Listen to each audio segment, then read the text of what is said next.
Hi, I'm Kazugara Mukare, a postdoc in Technical University of Denmark. I will talk about tensor factorization based on deformed information geometry and deformed algebra.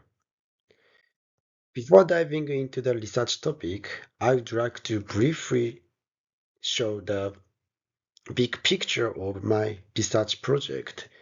This talk primarily focusing on tensor factorization. Tensor is just multidimensional array that includes some information. And we, machine learning researchers, want to extract some information from such a tensor formatted data. Traditionally, we often focus on the low-rank structure of the tensor, which means linear combination of few number of base. It works really nice. We can find a lot of successful application based on tensor low-rank approximations. But at the same time, we often encounter some difficulties like non-convexity of the optimization, local minima issue, initial value dependency, non-trivial learning rate tuning, or non-trivial rank tuning, and so on. So to overcome this traditional difficulty in tensor factorization, now I'm developing an alternative framework for tensor factorization using some terminologies like interaction, energy, mean field approximation, temperature, or entropy. So this is just new modeling inspired by physics. But once we made a model, of course, it should be optimized. Otherwise, the model is not so beneficial, at least in machine learning and data science communities. So in optimization, now I focus on information geometry, which is the geometry of probability distributions. Of course, you may have a question why we should focus on the information geometry. The shortest answer to the question is flatness. Information geometry provides the concept of the flatness on data and model. Focusing on the flatness, it's much easier to formulate a problem as a convex optimization problem, which can potentially eliminate the traditional difficulty in tensor factorization. Anyway, today's my talk overlaps these three fields, so I hope you enjoy my talk. Okay, then let's begin with very general motivation of the tensor factorization. As you may know, a lot of kind of data are stored in computers as non-negative tensors. For example, this data contains information about who buy what in which store. Such a data should be in tensor because tensor can treat many degree of freedom of feature naturally. And it can be regarded as an alternative representation of discrete tabular data. And we want to extract some information, feature, or pattern from such a tensor formatted data. So we often decompose the tensor into sum of product form, then reconstruct that. The number of additive is called tensor rank, and the reconstruction is called low rank tensor or rank R tensor.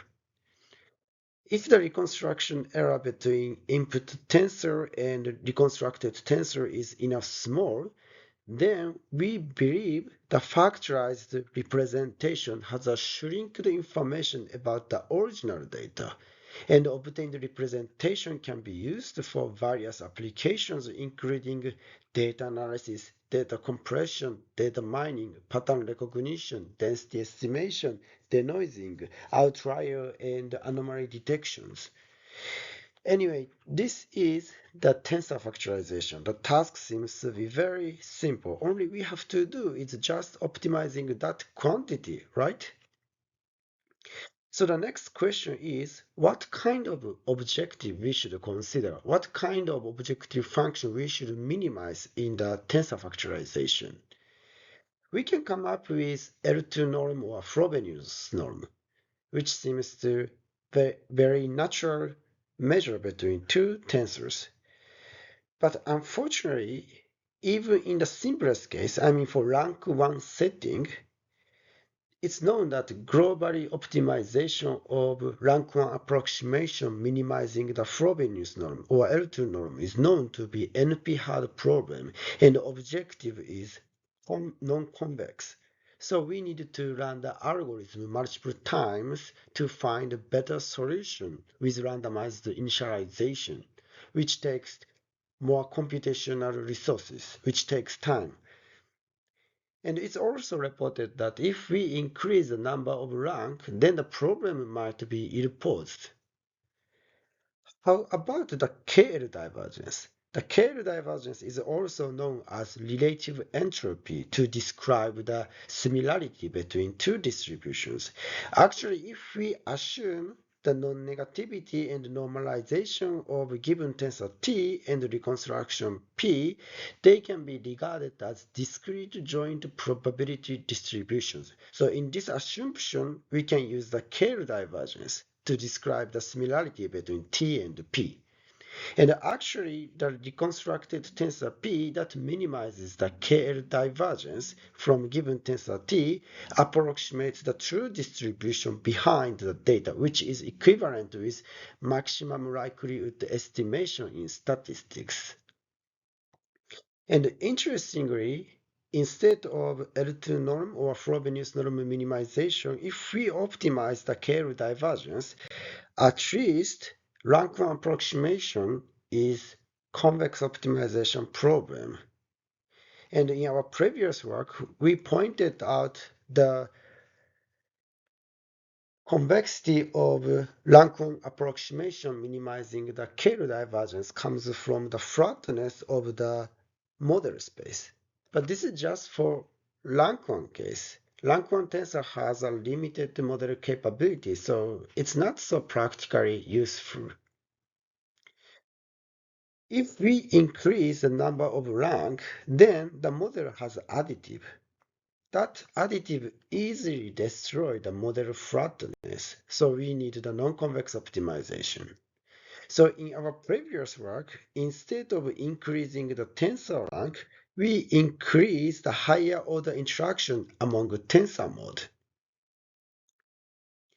because they can enlarge the model space, keeping flatness of the model space without breaking the flatness of the model space. And we named this modeling as many-body approximation for non-negative tensors. And this is an example of two-body approximation for given third-order tensor. So now we have a both of larger capability of model space and convexity of the KL divergence minimization. But still, the KL divergence is not perfect, universal, suitable objective function. Let me show you some properties of the KL divergence. This is the definition of the KL divergence to describe the similarity between two distributions. Here, T is the given tensor and P is the model. As you can see, if both T and P are 0, there are no problem because 0 log 0 can be defined as 0. However, as you can see in that definition, the KL divergence has a big penalty if T is not 0 but P is 0, and actually it induces the overfitting to the noise. Let's consider such an example. This is a histogram. This is the data. We can see the small mountain here. Let's regard this is an outlier or noise. So in some setting, we want to ignore that mountain, right? So what is good fitting in this context? Because we want to ignore that small mountain, we can naturally expect good fitting is something like that. However, if we optimize the KL divergence, we can never obtain such a curve. Because here, the KL divergence has a big penalty. As you can see here, T is not 0, but P is 0. So the KL divergence is now infinite. So if we optimize the KL divergence, the curve is something like that. So the point is the KL divergence cannot ignore outliers or noise. And this is the reason why there are many alternative divergences of the Kerr divergence to overcome disadvantage of the Kerr divergence. One example is called Tissaris divergence or Q divergence or Amaris alpha divergence. Here called Q is a hyperparameter which is called temperature parameter. Actually, this curve comes from the optimization of the Q divergence with Q is 0.1. If Q is 0.5, which is called Hellinger distance, the obtained fitting curve will be something like that. If Q is 1.0, then it recovers the KL divergence. In this sense, the Q divergence is a generalization of the KL divergence. The benefit of the KL divergence is we can adjust the sensitivity to the outlier or noise by adjusting value of Q. Okay, now we have seen the advantage of the Q divergence. So let's back to the previous topic. As I mentioned, rank 1 approximation minimizing the KL divergence was convex optimization problem. How about Q divergence? If we simply replace the KL divergence with Q divergence, then we need non-convex optimization because Q divergence does not match that coordinate system well. So in this talk, we introduce alternative coordinate system to make the Q divergence optimization as a convex optimization problem. But as a result, the set of rank 1 tensors, the model space, is no longer set of rank 1 tensors. To keep the flatness, we need to replace the standard product by deformed product, which will be introduced later. And then we enlarge the model space by increasing higher order interactions. And we named that modeling deformed many-body approximation. So now we have a both of larger capability of the model space and the convexity of the optimization of the Q divergence. From the next slide, we will discuss the deformed many-body approximation because deformed rank 1 approximation can be regarded as a particular case of deformed many-body approximation. Okay, from this slide, let's consider fourth-order dimensional tensor. And this is a tensor element. We assume each element of the tensor can be written as that form. Now we assume the normalization of the normalization and non-negativity of the tensor T. So we need the normalizing constant here, which is called free energy. You can find a function here. This is called the energy function, which describes the relationship between tensor modes. And the energy function is parameterized by natural parameter of deformed exponential family that will be explained later. But anyway, this is just a set of real valued parameters. So now the tensor is parameterized by theta. So in that theta coordinate system, we can a non-negative normalized tensor can be regarded as a point in that theta coordinate system. Also, you can find the generalized exponential function here, which is defined by an inverse function of deformed generalized logarithm function. Let's consider any increasing non-negative differentiable function, chi. If we have such a function, chi, then using this form, we can generalize the logarithm function, which is called the deformed logarithm function. As its inverse, we define the deformed exponential function here. So let me show you some example. If chi t is t, it's definitely increasing non-negative and differentiable. And then that integration is just usual standard logarithm function. So its inverse is a standard exponential function. And then the tensor model can be written as this form.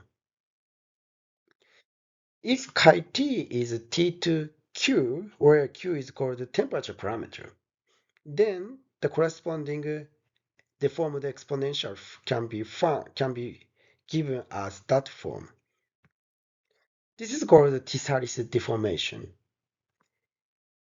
I can show another example called Kaniadakis deformation, where kappa is hyperparameter, and in that case, the generalized deformed exponential function can be written as that form. The changing the function chi, we can adjust the property of the tensor model that will be explained later. We can choose any chi function, but in this talk we focus on only standard one, Tissaris one, and Kaniadakis one. And if we use chi t as t, then we say the model is without deformation. Okay, now let's move to the energy function. We assume the energy function can be expanded in that form. Each term corresponds to the relationship between tensor modes. For example, this term controls relationship between mode K and mode L, and this term controls the relationship among mode J, K, and L. And they are parameterized by theta parameters.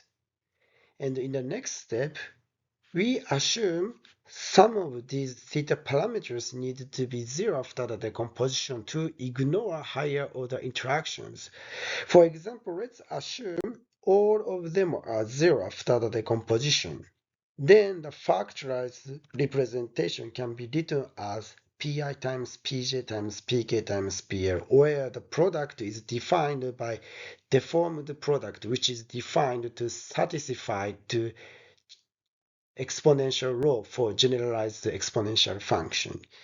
Let me show you that example for Tissaris deformation. If chi t is t2q, and then its corresponding deformed product can be written as that form. If q is 1, then it recovers just standard product, but it's really consistent because now if chi t is t, then that deformed exponential function recovers just usual exponential function. So using just usual exponential rho, we obtain Pi times Pj times Pk times Pl with standard product. And in that case, it corresponds to the definition of rank 1 approximation for given fourth order tensor. If Q is 0, then the deformed product is something kind of additive. So under Tissaris deformation, that factorization is something kind of factorization with intermediate operation between product and additive. And we also, if we increase the higher order interaction, if we include a higher order interaction, then we can also introduce two-body approximation. In the same way, we can introduce three-body approximation. If we use all interactions, then we can exactly recover the input tensor. And we also introduce these diagrams to describe the relationship between tensor modes. Each black square corresponds to the interaction among the tensor modes. For example, in one-body approximation, there is no interaction among the tensor modes, so there is no black square here. And using these diagrams, we can intuitively design tensor factorization focusing on the relationship between tensor modes that will be explained later with an example. But before that, I'd like to emphasize that in our framework, we can always obtain global optimal tensor P that minimizes the chi divergence from given tensor T by a convex optimization. So we can ensure the global optimality in our framework. So in terms of the optimization, our framework is really stable. To understand that statement, let me explain the theoretical background behind the proposal. In our framework, instead of considering such a coordinate system made by each element of the tensor, we consider connection to the deformed exponential family. This is a definition of the deformed exponential family. Theta is called the natural parameter, and f is appropriately defined the functions. If we consider discrete deformed exponential family or a discrete random variable corresponding to the tensor indices, and if we define the function f appropriately, then we recover the tensor model introduced in previous slide. And that function, called deformed free energy, is a convex function with respect to natural parameter. If we have a convex function, we can generate dual convex function by Legendre transformation. The Legendre transformation of deformed free energy is called deformed entropy. And these two dual convex functions generate dual coordinate system named theta coordinate system and eta coordinate system. And in this coordinate system, we consider model space. If the model space is defined in theta coordinate system with a linear condition, then the model space has a flatness called E flatness. This is the definition of the E flatness. In the same way, if the model space is defined by linear condition in eta coordinate system, then that model space has a flatness called M flatness. This is also the definition of the M flatness. And according to deformed information geometry, this is well-established fact. The projection onto E-flat manifold always globally minimizes the Bregman divergence generated by dual convex function. In the same way, the projection onto M-flat manifold always globally minimizes the Bregman divergence generated by prime convex function. So let me explain what was the Bregman divergence. If we have a convex function, we can generate the Bregman divergence, and the Bregman divergence can be used to describe the similarity between two objects. If we have a This is the definition of the Bregman divergence generated by any convex function. This is more visualized way to understand. This is any convex function. So this term corresponds to that length, and this term corresponding to these lengths, and the final one is just tangent. So that length corresponds to the Bregman divergence generated by that convex function from T to P. As you can see, if T and P are equivalent, then the Bregman divergence will be zero. This is if and only if. And the Bregman divergence is always non-negative. This is the reason why Bregman divergence can be used to describe the similarity between two objects. And if we put the specific closed form of deformed entropy here, then we obtain the particular case of the Bregman divergence called chi divergence. Let me show you an example of chi divergence. If chi t is t, then this logarithm function recovers just logarithm function, standard logarithm function. So then it recovers the KL divergence. If chi t is t to q, in that case, actually it recovers the q divergence. And the point is, in our deformed many-body approximation, the model space was E-flat manifold because we ignore the higher order interactions by assuming some theta parameters need to be zero. This is a linear condition on theta coordinate system. So the model space was E-flat manifold. And the projection onto that E-flat manifold always minimizes this chi divergence corresponding to chi function. So now we have seen why our proposed method guarantees the global optimality. But in our framework, we also need to tune interactions. Which interaction should be activated or deactivated? To discuss that point, let me show you an example many-body approximation for given fourth-order tensor. Each uh, that tensor is composed by 10 color images. Each image is 40 pixels times 40 pixels. So now the tensor indices are width, height, color, and image index.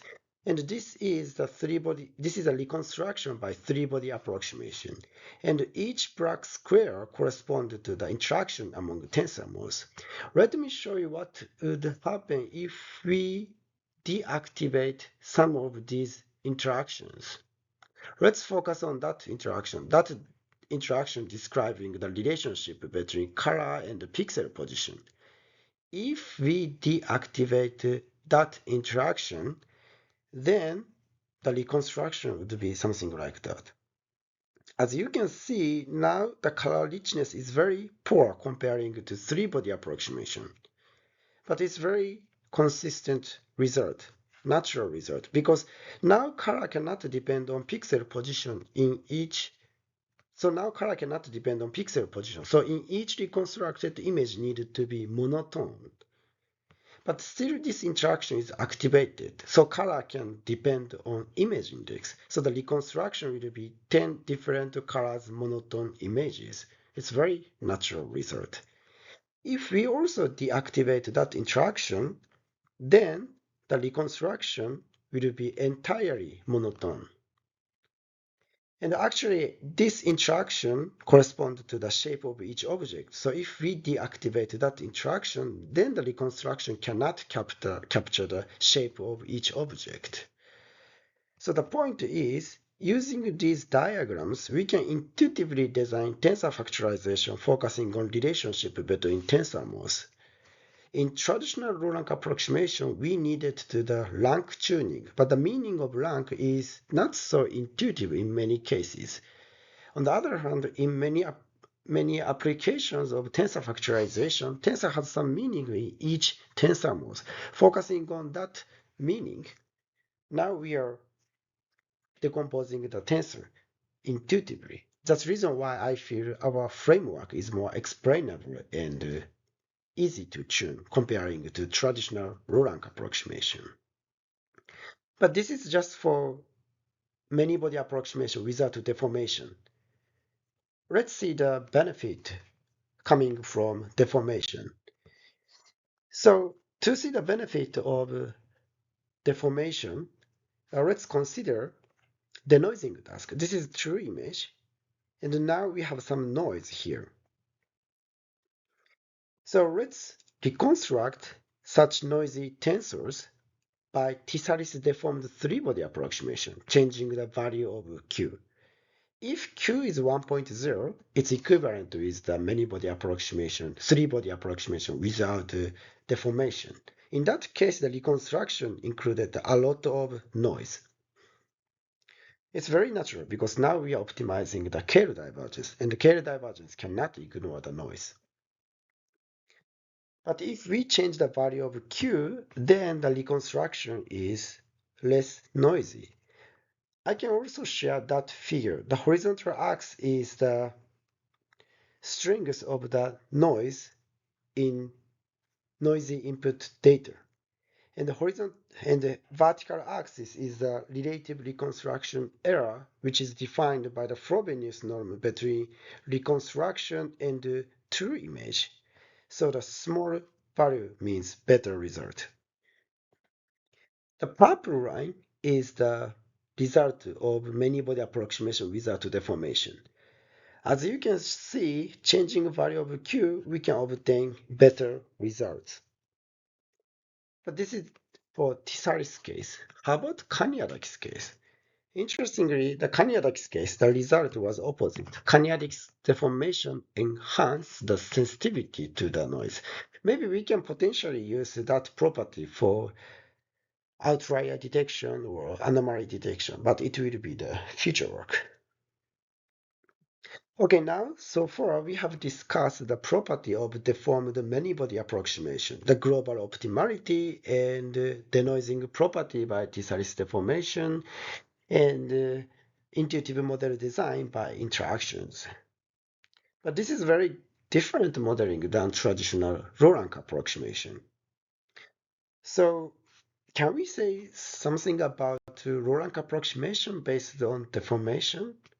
Let's discuss that point.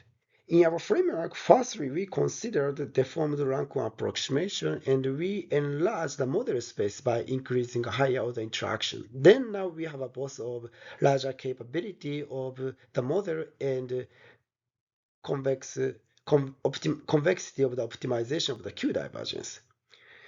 If we want to simply increase the model space, enlarge the model space, we can simply increase the rank. So then now we obtain larger model capability. But this time we have a summation here. That summation destroyed the model flatness. So it's no longer non-convex. It's no longer convex optimization problem. We need non-convex optimization. Let's say this is deformed rank R approximation where the product is replaced by deformed product instead of standard product. So the question is, although this is not convex optimization problem, is there any benefit to consider such a deformed rank R approximation comparing to traditional row rank approximation? The answer of the question is yes. Actually, deformed row rank approximation tend to offer better generalization performance than traditional row rank approximation because Tissaris deformation induces implicit regularization which restrict the number of effective parameters which prevent the overfitting. But before diving into that topic, let me explain how we can optimize the deformed row rank approximation. This is what we want to do. For given tensor T, we want to obtain deformed row rank tensor P. This is the elementary definition of deformed row rank tensor, where the standard product is replaced by deformed product. And that capital R is called deformed tensor rank. So we obtain tensor P, meaning optimizing the Q divergence from given tensor T. But this is non-convex optimization problem. So we cannot obtain the global optimal exact solution. So now we are considering three-dimensional tensors. So let's consider such a three-dimensional tensor space. Each point corresponds to non-negative normalized third-order tensor. If we define the model space in that three-dimensional tensor space as a set of deformed row rank tensors, then the model space is not flat, so we need non-convex optimization. By the way, as you can see, the deformed row rank tensor can be regarded as a marginalization, summation of fourth-dimensional tensor. So instead of directly considering three-dimensional tensors, let's consider higher-order tensors, fourth-dimensional tensors. Now each point in that space corresponds to fourth-dimensional non-negative normalized tensor. In that higher dimensional tensor space, we define the model space by removing that sigma. So now the model space is the set of row body tensors where the interaction can be given as that form, that diagram. So this is a model space of many-body, deformed many-body approximation with that interactions. So this is E-flat manifold, which means the projection onto that manifold minimizing Q divergence is always convex optimization problem. However, the original problem was about three-body tensors. So to connect back to original dimension, let's consider such a manifold called data manifold. In data manifold, any point corresponds to the input given data tensor T after the marginalization. So the point in that three-dimensional tensor space corresponds to a manifold in higher dimensional tensor space. And we can show that data manifold is M-flat manifold, which means the projection onto that manifold minimizing the reverse Q divergence is always convex optimization problem. And then we repeat these procedures. So then we obtain the deformed low-rank tensor R that approximates the given tensor T. But I need to emphasize that point. This is non-convex optimization problem. Now we have visited the higher order dimensional tensor space to find the flatness, and then we successfully relax the non-convex optimization problem into iterative convex optimization problems. But as entirely algorithm itself is still non-convex, which means we still have an initial value dependency and local minima issues. Anyway, using that optimization method, let me compare the generalization performance of traditional low-rank approximation and deformed low-rank approximation. We still consider denoising setting. This is a true data without noise, and we added some noise, and we discovered that we deconstruct the noisy data by low-rank tensor, by traditional low-rank tensor or proposed deformed low-rank tensor. Both of them optimize the Q divergence. The only difference is that our model has deformed product instead of standard product. So let me show you the result by traditional method. I have plotted the training error. The training error is defined by the Frobenius norm error between given tensor P and noisy input training data. In that case, if we increase the number of rank, then the training error will be smaller and smaller. It's a very natural result because if we increase the rank, the tensor has a lot of parameters. A lot of parameters can make the objective much smaller. How about test error? Test error is defined by the Frobenius error between given tensor P and true image without the noise. In that case, if we increase the number of rank, if we increase the number of parameters in the model, then the test error becomes worse again. Because now the model fit to the noise. If we have a lot of parameters, then the model learn the noise from noisy input training data. So this is just overfitting. This is non-curve, very natural result. How about our proposed method? The result seems to be something wrong. The horizontal axis is a deformed rank. The deformed rank is that capital R. If we increase the deformed rank, then the number of parameters in the model is increasing and increasing. So we expect the overfitting. However, as you can see, if the value of Q is small, then we can see a lot of plateau. We cannot see the overfitting if Q is enough small. So this is implicit regularization. Actually, smaller Q restricts the number of effective parameter in the model, which is called implicit regularization in machine learning. Let me show you the reconstructed image. If we use traditional low rank model, if we increase the number of rank, then the reconstruction will be noisy. Now the model run the noise from given training noisy data. On the other hand, if we use our deformed low rank model, even if we have a lot of parameter, even if we have a lot of even if we have a larger deformed rank, the reconstruction is not noisy.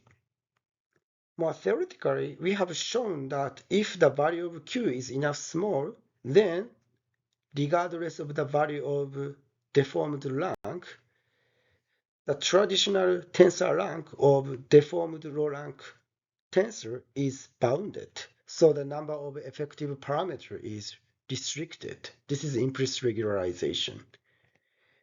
This phenomena can be found in not only denoising, but also discrete density estimation. Now I'm plotting a validation error. The blue curve is the result with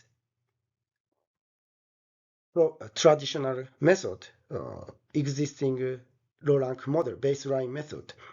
The red lines are result with proposed deformed low-rank approximation. In all datasets, we observed if Q is small, then they prevent overfitting, which induces better generalization performance.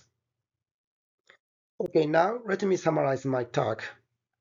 In the first part, we discussed the deformed many-body approximation for non-negative tensors. The point was we introduced the alternative coordinate system to make the Q divergence optimization convex optimization problem. No.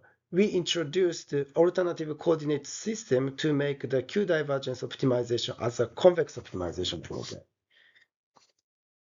And we can ensure the global optimality. And we also demonstrated the intuitive model design by interactions between tensor modes. And in the second topic was about the non-convex optimization problem. But we visited higher dimensional tensor space to find the flatness.